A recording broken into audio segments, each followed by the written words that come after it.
want to show you something. In Another Country, Ernest Hemingway. In the fall, the war was always there, but we did not go to it anymore.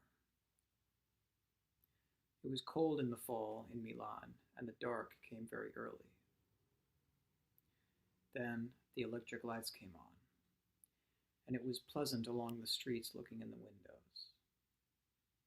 There was much game hanging outside the shops, and the snow powdered in the fur of the foxes, and the wind blew their tails.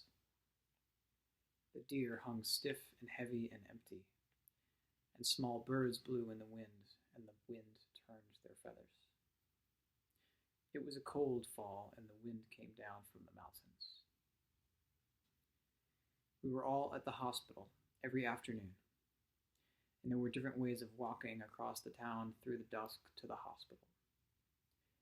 Two of the ways were alongside canals, but they were long. Always, though, you crossed a bridge across a canal to enter the hospital. There was a choice of 3 bridges. On one of them, a woman sold roasted chestnuts. It was warm, standing in front of her charcoal fire, and the chestnuts were warm afterward in your pocket. The hospital was very old and very beautiful, and you entered a gate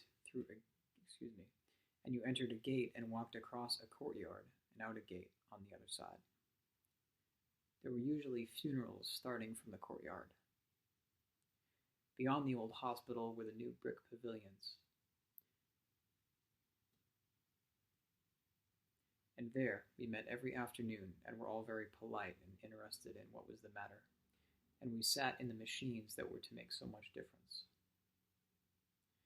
The doctor came up to the machine where I was sitting and said, "What did you like to do best before the war? Did you practice a sport?" I said, "Yes, football." "Good," he said. "You will be able to play football again better than ever." My knee did not bend, and the leg dropped straight from the knee to the ankle without a calf. And the machine was to bend the knee and make it move, as in riding a tricycle. But it did not bend yet, and instead the machine lurched when it came to the bending part. The doctor said, "That will all pass.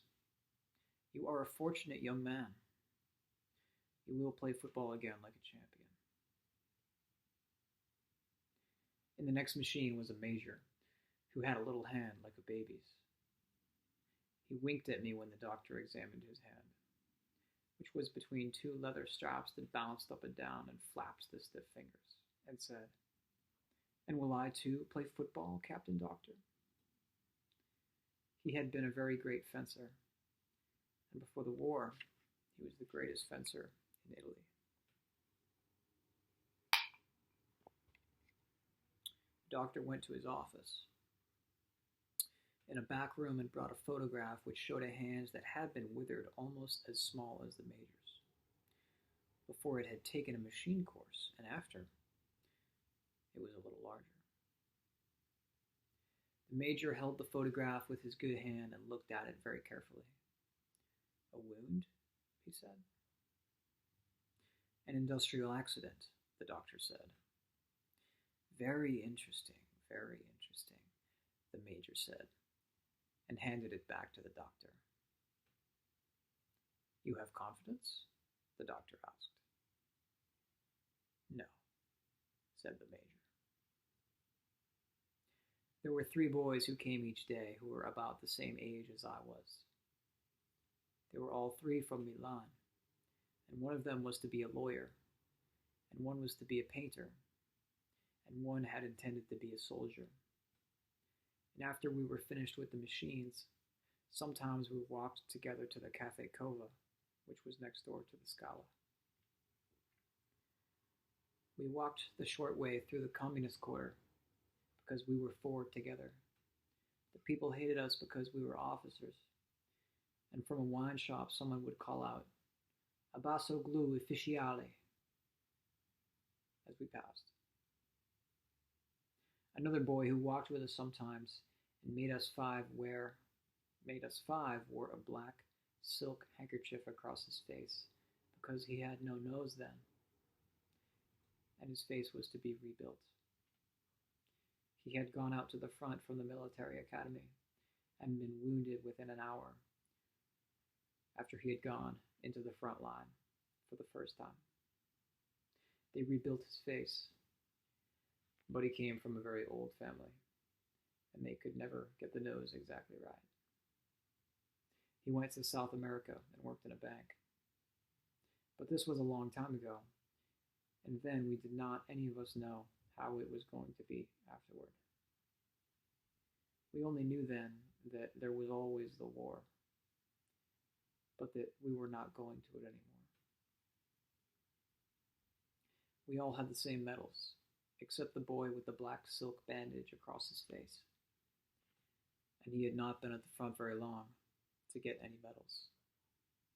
The tall boy with a very pale face, who was to be a lawyer, had been a lieutenant of Arderti and had 3 medals of the sort we each had only one of. We had lived a very long time with death and was a little detached. We were all a little detached, and there was nothing that held us together, except that we met every afternoon at the hospital. Although, as we walked to the cova through the tough part of town, walking in the dark, with light and singing coming out of the wine shops, and sometimes having to walk into the street when the men and women would crowd together on the sidewalk, so that we would have had to jostle them to get by. We felt held together by there being something that had happened that they, the people who disliked us, did not understand. We ourselves all understood the cova, where it was warm and rich, and not too brightly lighted, and noisy and smoky at certain hours. And there were always girls at the tables, and the illustrated papers on a rack on the wall. The girls at the cova were very patriotic, and I found that the most patriotic people in Italy were the cafe girls, and I believe they are still patriotic. The boys at first were very polite about my medals and asked me what I had done to get them. I showed them the papers, which were written in very beautiful language and full of fratellanza and abnegazione, but which really said, with the adjectives removed, that I had been given the medals because I was an American. After that, their manner changed a little towards me, although I was their friend against outsiders. I was a friend, but I was never really one of them after they had read the citations, because it had been different with them, and they had done very different things to get the medals. I had been wounded, it was true, but we all knew that being wounded, after all, was really an accident. I was never ashamed of the ribbons, though, and sometimes, after the cocktail hour, I would imagine myself having done all the things they had done to get their medals. But, walking home at night through the empty streets with the cold wind, and all the shops closed, trying to keep near the streetlights, I knew that I would never have done such things, and I was very much afraid to die. And often, lay in bed at night by myself, afraid to die, and wondering how I would be when I went back to the front again. The 3 with the medals were like hunting hawks, and I was not a hawk, although I might seem a hawk to those who had never hunted. They, the 3, knew better, and so we drifted apart. But I stayed good friends with the boy who had been wounded his first day at the front, because he would never know now how he would have turned out, so he could never be accepted either. And I liked him because I thought perhaps he would not have turned out to be a great hawk either.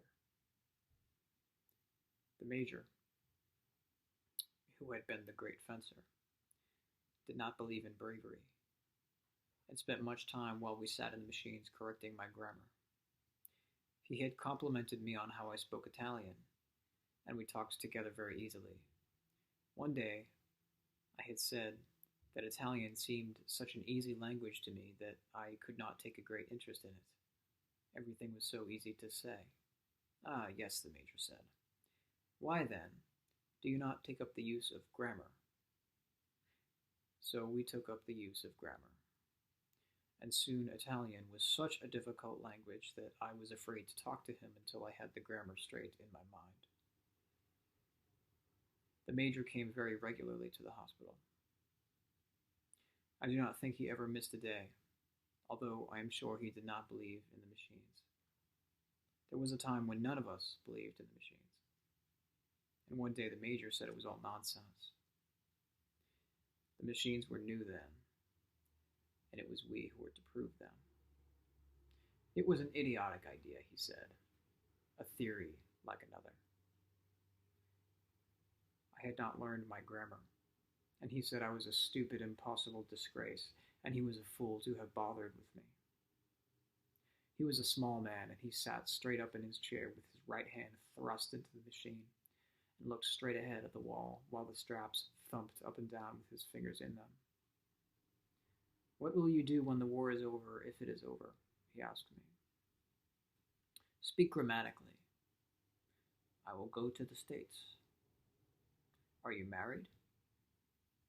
No, but I hope to be. The more of a fool you are, he said. He seemed very angry. A man must not marry. Why, Signor Maggiore? Don't call me Signor Maggiore. Why must not a man marry? He cannot marry. He cannot marry, he said angrily. If he is to lose everything, he should not place himself in a position to lose that. He should not place himself in a position to lose. He should find things he cannot lose. He spoke very angrily and bitterly, and looked straight ahead while he talked. But why should he necessarily lose it? He'll lose it, the Major said. He was looking at the wall. Then he looked down at the machine and jerked his little hand out from between the straps and slapped it hard against his thigh. He'll lose it, he almost shouted. Don't argue with me. And he called to the attendant who ran the machines. Come and turn this damn thing off. He went back into the other room for the light treatment and the massage. Then I heard him ask the doctor if he might use his telephone, and he shut the door. When he came back into the room, I was sitting in another machine. He was wearing his cape and had his cap on, and he came directly toward my machine and put his arm on my shoulder. I'm so sorry, he called, and patted me on the shoulder with his good hand. I would not be rude. My wife has just died. You must forgive me. Oh, I said, feeling sick for him. I'm so sorry. He stood there biting his lower lip. It is very difficult, he said. I cannot resign myself. He looked straight past me and out through the window. Then he began to cry. I am utterly unable to resign myself, he said, and choked. And then cried. His head up, looking at nothing, carrying himself straight and soldierly, with tears on both cheeks and biting his lips. He walked past the machines and out the door. The doctor told me that the Major's wife, who was very young and whom he had not married until he was definitely invalided out of the war, had died of pneumonia. She had been sick only a few days. No one expected her to die. The Major did not come to the hospital for 3 days. Then he came at the usual hour, wearing a black band on the sleeve of his uniform. When he came back, there were large framed photographs around the wall of all sorts of wounds before and after they had been cured by the machines. In front of the machine the Major used were 3 photographs of hands like his that were completely restored. I do not know where the doctor got them. I always understood we were the first to use the machines. The photographs did not make much difference to the Major because he only looked out the window.